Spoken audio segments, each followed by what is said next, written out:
Hello दोस्तों, स्वागत है आप सभी का अतुल आरएस ऑनलाइन क्लासेस में। दोस्तों आज की इस वीडियो में हम बात करने वाले हैं भारतीय संविधान के निर्माण के विषय में, जो कि रीट एसएसटी के सिलेबस में आपके बाद में जोड़ा गया है। दोस्तों जो अपना पुराना सिलेबस था वो अपने कर ही चुके थे। अब हम उन टॉपिक्स को देख रहे हैं जो हमारे सिलेबस में नए जोड़े गए हैं। दोस्तों उसी में आज हम भारतीय संविधान का निर्माण के विषय में बात करने जा रहे हैं। देखिएगा दोस्तों, हम बात कर चुके थे पहली जो अपनी यूनिट थी, ये सारे टॉपिक तो अपने पहले भी हो चुके थे। जैन धर्म, बौद्ध धर्म और महाजनपद काल के विषय में अपने बात कर चुके थे। दोस्तों बाकी पूरा सिलेबस अपना हो चुका था और उसका प्लेलिस्ट का लिंक है वो आपको डिस्क्रिप्शन में मिल जाएगा। वहां जाकर के आप जो है पूरा सिलेबस देख सकते हैं। और यहाँ देखिएगा मौर्य साम्राज्य वाला, यहाँ से तो वही पुरानी यूनिट है, तो यहाँ से आपको कुछ भी छेड़ने की आवश्यकता नहीं है। यहाँ जो आपके जोड़ा गया था 1885, पहले ये 1919 से 1947 तक था। तो ये जो बीच का गैप है इसको अपने आज नहीं करेंगे दोस्तों। पहले हम एक आसान सा टॉपिक देख लेते हैं, हिस्ट्री को अपने थोड़ा सा बाद में देखेंगे, थोड़ा लंबा टॉपिक भी है। तो यहाँ अपने आज जो बात करेंगे वो चौथी जो हमारी यूनिट है उसमें भारतीय संविधान का निर्माण और विशेषताएं, ये जो दो नए टॉपिक जोड़े गए हैं उनमें से भारतीय संविधान का निर्माण के विषय में से बात करेंगे। और दोस्तों छोटा सा टॉपिक है, वो डेफिनेट आपसे यहाँ से एक क्वेश्चन पूछा ही जाना है। तो कोशिश की गई है सारे फैक्ट आपके लिए यहाँ पर सम्मिलित किए जाएं। जो जरूरी चीजें हैं जो रीट के लेवल की हैं और परीक्षा में आ सकती हैं वो सारी आपको मैं देने जा रहा हूँ। और दोस्तों फिर से याद करवा दूं, जो आप बार बार कमेंट भी करके पूछते हैं कि आपको पीडीएफ किस तरह से मिलेगी, तो पीडीएफ आपको हमारे अतुल्य आरएस जो है उसके टेलीग्राम चैनल के ऊपर आपको मिल जाएगी दोस्तों। रेगुलर रूप से जैसे आज जो क्लास लगी है तो कल उसकी पीडीएफ वहां पर अपलोड हो जाती है। साथ ही साथ हमारी ऑफिशियल वेबसाइट जो tulyars.in है वहां पर से भी आप डाउनलोड कर सकते हैं दोस्तों। तो किसी प्रकार से आपको चिंता करने की आवश्यकता नहीं है, सारी पीडीएफ आपके लिए ही है दोस्तों, आपको मिलने वाली है। तो वहां जाकर के आप चैनल जो टेलीग्राम चैनल है उसको ज्वाइन कर लीजिएगा ताकि आप पीडीएफ से भी जुड़ सके दोस्तों। और लिखना चाहें तो ठीक है, अन्यथा आपको लिखने की आवश्यकता नहीं है। टाइम बचाएं क्योंकि बहुत ज्यादा टाइम आपके पास में नहीं है दोस्तों। पीडीएफ को डायरेक्ट आप पढ़ते रहें तो आपका सिलेबस जल्दी ही कंप्लीट हो जाएगा। तो आज शुरू करते हैं अपने भारतीय संविधान का निर्माण। तो यहाँ जो चीजें आपको पढ़नी है दोस्तों, एक तो हमारे लिए जो पढ़ना आवश्यक है, जो सबसे जरूरी चीज है संविधान सभा। तो यहाँ दोस्तों हमें पढ़ना है, एक तो जो संविधान सभा है उसकी बैठकें कब हुई और जो हमारी प्रारूप समिति है उसके वाचन कब हुए, कौन कौन सी समितियां थी, और भारतीय संविधान के निर्माण का थोड़ा सा जो अपना बैकग्राउंड है वो चीजें अपने देखते हैं। इतना सिलेबस हमारे इस टॉपिक में आता है। कोशिश करेंगे सारी चीजों को समेटने की। सबसे पहले हम ये देखें कि भारतीय संविधान का जो निर्माण है वो किसके द्वारा किया गया था दोस्तों। तो भारतीय संविधान का जो निर्माण है वो एक संविधान सभा के द्वारा किया गया था दोस्तों। अब इस बात को समझ लीजिएगा कि भारतीय संविधान को बनाया किसने, बनाने वाला कौन था दोस्तों।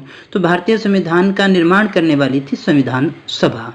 और संविधान सभा का गठन किस योजना के तहत किया गया था दोस्तों, तो कैबिनेट जो मिशन योजना थी उसके तहत इसका गठन किया गया था। तो दोस्तों संविधान का निर्माण किसने किया, संविधान सभा के द्वारा किया गया था। तो संविधान सभा इन्होंने अपने आप बना ली थी, नहीं दोस्तों, ये हमारी डिमांड पहले से चल रही थी और धीरे धीरे इसके ऊपर काम शुरू हुआ था। अगर हम बात करें थोड़े से बैकग्राउंड की, तो 1922 में गांधी जी ने संविधान सभा और संविधान निर्माण की मांग प्रबलतम तरीके से की थी और कहा था कि जब भी कभी भारत को स्वाधीनता या स्वतंत्रता मिलेगी तो भारतीय संविधान का निर्माण भारतीय लोगों की इच्छाओं के अनुकूल ही किया जाएगा। तो ये एक पहला फैक्ट अपने कह सकते हैं दोस्तों कि 1922 के अंदर गांधी जी ने ये कहा कि जब भी भारत को स्वतंत्रता मिलेगी, जब भी स्वाधीनता मिलेगी तो भारतीय संविधान का हमें निर्माण भी करना है। लेकिन वो जो निर्माण होगा वो ब्रिटिश राज के तहत नहीं होगा, वो भारतीय लोगों की इच्छाओं के अनुसार होगा। यानी भारतीय इच्छाओं के अनुसार कब हो पाएगा, जब हमारी चुनी हुए प्रतिनिधियों की कोई संविधान सभा उसको बनाएगी दोस्तों। तो जो लोग हमारे यहाँ के चाहते हैं उसके हिसाब से होना चाहिए। ये 1922 की बात है। इसके बाद में दोस्तों ये एक फैक्ट है, कई बार पूछ लिया जाता है, भारतीय संविधान सभा के गठन का जो विचार है सबसे पहले 1934 में अपने कह सकते हैं एमएन राय ने रखा था। तो ये नाम आपके लिए काफी ज्यादा इंपॉर्टेंट है। तो एमएन राय 1934 संविधान सभा के गठन का विचार इनके द्वारा प्रस्तुत किया गया था दोस्तों। 1935 में चलें थोड़ा सा आगे अपने, तो भारतीय राष्ट्रीय कांग्रेस ने पहली बार पहली बार भारत के संविधान के निर्माण के लिए आधिकारिक रूप से संविधान सभा के गठन की मांग की। अब आपसे ये पूछा जाए कि आधिकारिक रूप से संविधान सभा के गठन की मांग कब की गई थी दोस्तों? भारतीय राष्ट्रीय कांग्रेस के द्वारा, क्योंकि यही उस समय की बड़ी पार्टी थी। तो भारतीय राष्ट्रीय कांग्रेस ने 1935 के अंदर भारत के संविधान के निर्माण के लिए संविधान सभा के गठन की मांग की। ये कहा कि एक संविधान सभा होनी चाहिए जो भारत के संविधान का निर्माण करे दोस्तों। इसके बाद में दोस्तों 1938 पे आते हैं। 1935 के बाद में हम कहाँ पे आए? 1938 में। तो 1938 में भारतीय राष्ट्रीय कांग्रेस की ओर से पंडित जवाहरलाल नेहरू ने घोषणा की कि स्वतंत्र भारत के संविधान का निर्माण जो होगा वो वयस्क मताधिकार के आधार पर चुनी हुई संविधान सभा के द्वारा किया जाएगा, इसमें कोई बाहरी हस्तक्षेप नहीं होगा। ये लगभग वही बात थी जो गांधी जी ने कहा था। तो दोस्तों क्या कहा जा रहा है यहाँ पर? पंडित नेहरू ने 1938 में कांग्रेस की ओर से ये घोषणा की, कांग्रेस पार्टी की ओर से ये घोषणा की कि जब भी भारत स्वतंत्र होगा और स्वतंत्र भारत के संविधान का जो निर्माण होगा वो संविधान सभा के द्वारा किया जाएगा। और ये संविधान सभा कैसी होगी दोस्तों? वयस्क मताधिकार के द्वारा चुनी हुई होगी, यानी वोट होंगे, चुनाव होंगे, उसके बाद में चुनी हुई संविधान सभा है उसके द्वारा होगा। बाहरी हस्तक्षेप नहीं होगा, यानी ब्रिटिश सरकार के द्वारा इसमें किसी प्रकार का कोई हस्तक्षेप नहीं होगा। कहने का मतलब ये था कि हमारा संविधान हम स्वयं बनाएंगे, भारत की जनता बनाएगी दोस्तों, जो संविधान सभा के रूप में रिप्रेजेंट करने वाली होगी। इसके बाद में देखिएगा दोस्तों, बात आती है अगस्त प्रस्ताव की। नेहरू जी की इस मांग को अंततः जो है ब्रिटिश सरकार ने सैद्धांतिक रूप से स्वीकार किया और 1940 के अगस्त प्रस्ताव के नाम से इसे जाना जाता है। इस मांग को स्वीकार किया गया 1940 के अंदर और इसे अगस्त प्रस्ताव के नाम से जाना जाता है। ये जो संविधान सभा की डिमांड थी जो चली दोस्तों, एम.एन. राय ने उसकी मांग रखी, भारतीय राष्ट्रीय कांग्रेस ने भी उसकी मांग रखी। 1938 में ये कहा भी गया और अगस्त प्रस्ताव के रूप में इसे जो है स्वीकार किया गया था। अगस्त प्रस्ताव के नाम से इसे जाना जाता है दोस्तों। और 1942 के अंदर अब क्या हुआ दोस्तों? देखिएगा, कैबिनेट मिशन आता है जिसमें स्टैफोर्ड क्रिप्स थे और ये ब्रिटिश मंत्रिमंडल के एक सदस्य थे। एक स्वतंत्र संविधान के निर्माण के लिए ब्रिटिश सरकार के एक प्रारूप के साथ में भारत आते हैं, एक प्रारूप लेकर के आते हैं कि संविधान का निर्माण किस प्रकार से होगा दोस्तों। क्रिप्स प्रस्ताव जो है वो पसंद नहीं आता है मुस्लिम लीग को। मुस्लिम लीग इसे स्वीकार नहीं करती है दोस्तों, क्योंकि मुस्लिम लीग की ये मांग थी कि भारत को दो हिस्सों में बांटा जाए, भारत और पाकिस्तान के रूप में जो बातें चल रही थी उस समय कि भारत के दो भाग हों और जो अपने अपने संविधान का निर्माण करें, अपनी अपनी उनके संविधान सभाएं होनी चाहिए। तो क्रिप्स प्रस्ताव जो था उसको मुस्लिम लीग ने इसलिए अस्वीकार कर दिया क्योंकि वो दो भागों में बांटने से संबंधित नहीं था, यानी दो भागों में बांटने की जो मांग है वो मुस्लिम लीग की थी ताकि हम अपना अपना जो संविधान है स्वयं बनाएं, अपनी अपनी संविधान सभाएं इन दोनों की होनी चाहिए। इसके बाद में देखिएगा दोस्तों, अंततः क्या किया गया, एक कैबिनेट मिशन जो था उसको भारत भेजा गया था और इस मिशन ने दो संविधान सभाओं की तो मांग को ठुकरा दिया था, लेकिन उसने संविधान सभा के निर्माण के लिए जो योजना, जो प्रोजेक्ट सामने रखा उसके द्वारा क्या हुआ, मुस्लिम लीग है वो संतुष्ट हो गई थी और कैबिनेट मिशन के लिए एग्री हो गई। और जो संविधान सभा का गठन किया गया था वो कैबिनेट मिशन के द्वारा सुझाए गए प्रस्तावों के तहत ही किया गया था नवंबर 1946 के अंदर। ये बात आपको दोस्तों अच्छे से याद रखनी है। इसके बाद में दोस्तों हम बात करें कि इस संविधान सभा के गठन के लिए जो चुनाव किए गए थे वो कब किए गए थे दोस्तों? जुलाई अगस्त 1946 के अंदर, जुलाई अगस्त 1946 के अंदर जो है वो संविधान सभा के लिए चुनाव हुए थे। तो ये जानना काफी आवश्यक है हमारे लिए कि संविधान सभा के चुनाव कब हुए, जुलाई अगस्त 1946 में। उसके बाद में देखिएगा चुनाव जो हुआ था वो अप्रत्यक्ष रूप से होता है। इसमें निर्वाचक मंडल कौन था? प्रांतीय विधान मंडल के निम्न सदन के जो सदस्य थे वो क्या थे दोस्तों? निर्वाचक मंडल के अंदर आते हैं। इसके बाद में जो निर्वाचन पद्धति थी दोस्तों, अनुपातिक प्रतिनिधित्व की एकल संक्रमणीय मत प्रणाली, जिसके अपने राष्ट्रपति के दौरान, उपराष्ट्रपति के दौरान भी पढ़ते हैं दोस्तों। तो अनुपातिक प्रतिनिधित्व की एकल संक्रमणीय मत प्रणाली के द्वारा अप्रत्यक्ष चुनाव जो होता है, लेकिन चुनाव होता है दोस्तों। इसमें जो हमें याद रखना था कि प्रति 10 लाख की जनसंख्या पर जो प्रतिनिधि चुने गए थे वो एक प्रतिनिधि का चुनाव हुआ था दोस्तों। प्रति 10 लाख की जनसंख्या पर एक प्रतिनिधि को लिया गया था। मुस्लिमों और सिखों को अनुपातिक प्रतिनिधित्व दिया गया था, जो बाकी बचे वो फिर सामान्य के लिए काम कर रही थी दोस्तों। तो यहाँ जो हमें जान लेना है कि संविधान सभा का गठन कब हुआ दोस्तों? तो नवंबर 1946 में हम इसकी बात करते हैं। जुलाई अगस्त 1946 में इसके लिए चुनाव हुए थे। चुनाव अप्रत्यक्ष रूप में हम लेते हैं। निर्वाचक मंडल के रूप में प्रांतीय विधान मंडल के निम्न सदस्य थे और निर्वाचन जो पद्धति है वो आनुपातिक प्रतिनिधित्व की एकल संक्रमणीय मत प्रणाली थी। और इसमें जो प्रतिनिधि थे वो थे प्रति 10 लाख की जनसंख्या पर एक प्रतिनिधि ने भाग लिया था। मुस्लिमों और सिखों को आनुपातिक प्रतिनिधित्व दिया गया था दोस्तों। इसके बाद में आगे हम यहाँ देख लेते हैं कुल जो हमारे 389 सदस्य थे। कितने सदस्यों का चुनाव होना था दोस्तों? 389, जिसमें से ब्रिटिश भारत से, अब हम बात करें संविधान सभा में कितने सदस्य होंगे? 389। 296 जो हैं ब्रिटिश भारत से और रियासतों से आने थे 93। अब इसमें प्रांतों से 292 और उच्चायुक्त प्रांतों से 4 आने थे दोस्तों, जो दिल्ली, अजमेर, मेरवाड़ा, कुरू और बलूचिस्तान के रूप में देखते हैं।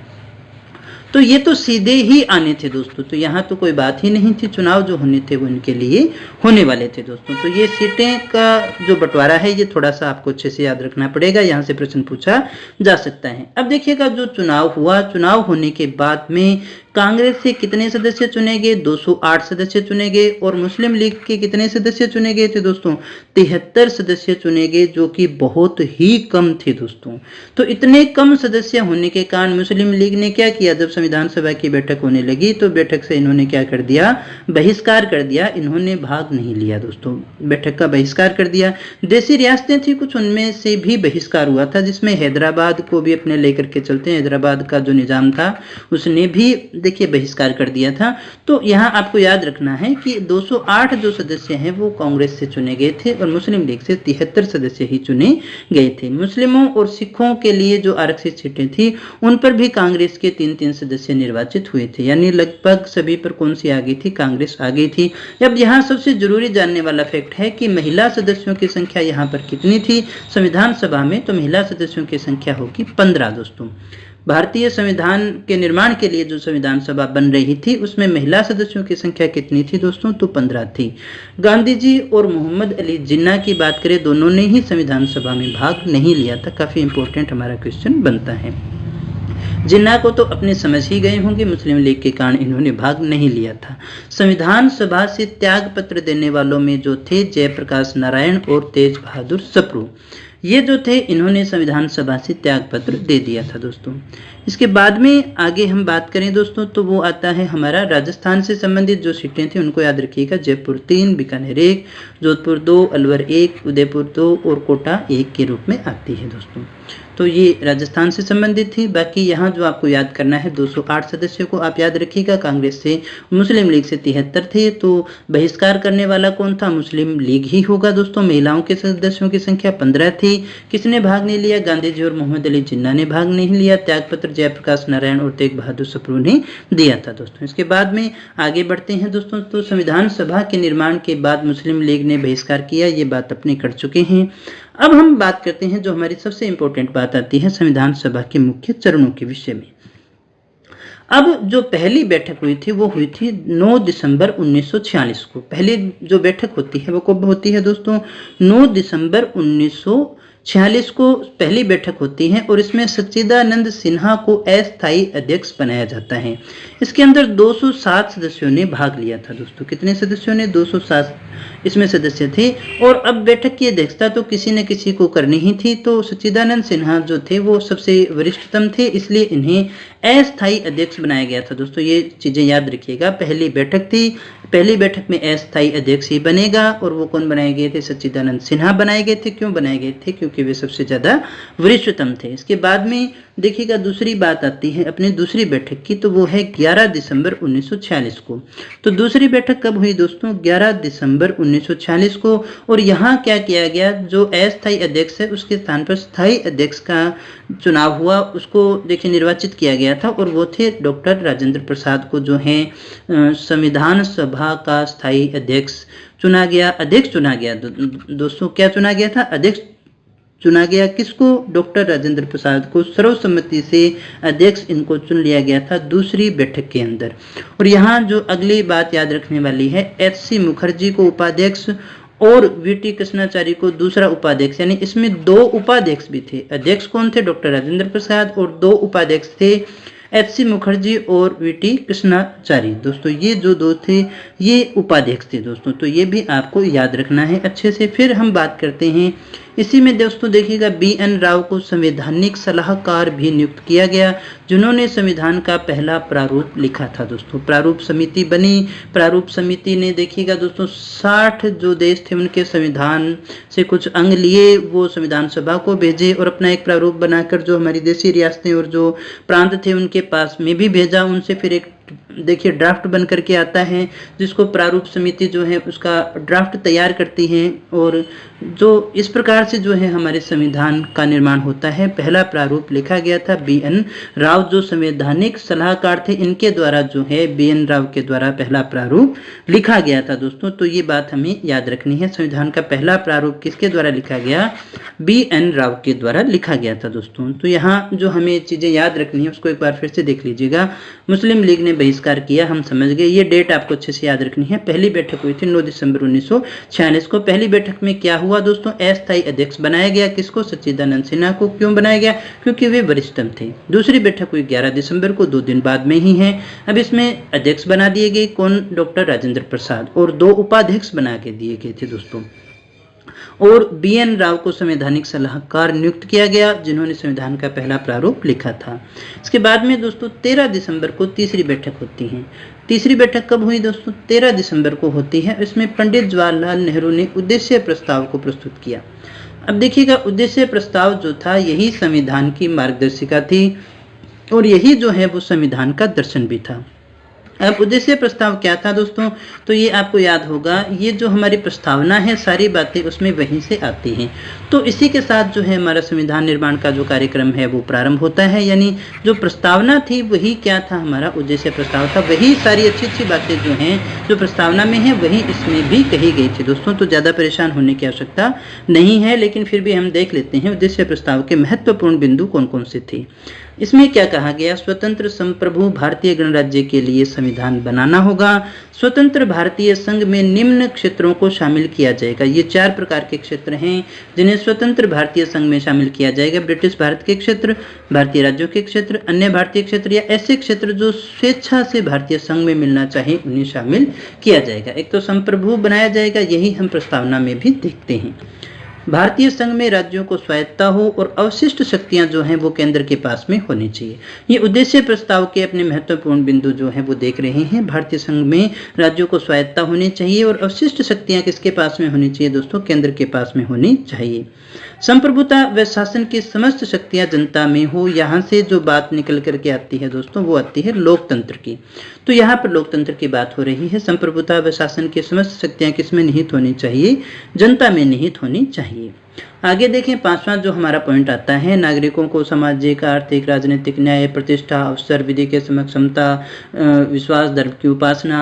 तो ये सारी की सारी चीजें कौन सी हैं दोस्तों, ये हमारे जो संविधान की प्रस्तावना में है वही सारी बातें हैं। ये भी है विश्व शांति और मानव कल्याण को प्रोत्साहन करना। तो ये एक प्रकार से हमारे संविधान की विचारधारा थी जिसको लागू करना था दोस्तों। स्वतंत्र भारत जो है वो जल, नभ व थल में क्या होगा, पूर्णतः स्वतंत्र होगा। अब आगे हमारी सबसे इंपॉर्टेंट बात आती है, इसके 3 वाचन हुए। प्रारूप जो हमारा जो बना इसके 3 वाचन हुए। 3 वाचन में जो हमारा पहला वाचन हुआ था 4 नवंबर 1948 को होता है, और ये किया गया था डॉक्टर BR अम्बेडकर के द्वारा। और इस संविधान पर जो है 5 दिन तक आम चर्चा हुई थी। कितने दिनों तक चर्चा होती है दोस्तों, 5 दिन तक आम चर्चा होती है। और दूसरा जो वाचन होता है वो 15 नवंबर 1948 से प्रारंभ होता है। इस पर संविधान में जो है खंडवार जो विचार किया जाता है, और ये जो कार्यक्रम है ये 16 नवंबर 1949 तक चलता है। लगभग 1 साल का समय यहाँ पर हो गया दोस्तों, तो इसको याद रखिएगा। संविधान का जो द्वितीय वाचन हुआ था दोस्तों, तो वो कब हुआ था, 15 नवंबर 1948 से 16 नवंबर 1949 तक चलता है। ये चीजें आपको अच्छे से याद रखनी है दोस्तों, तो यहाँ आप इसको याद रखिएगा। इसके बाद में आगे हम बात करते हैं तृतीय वाचन की।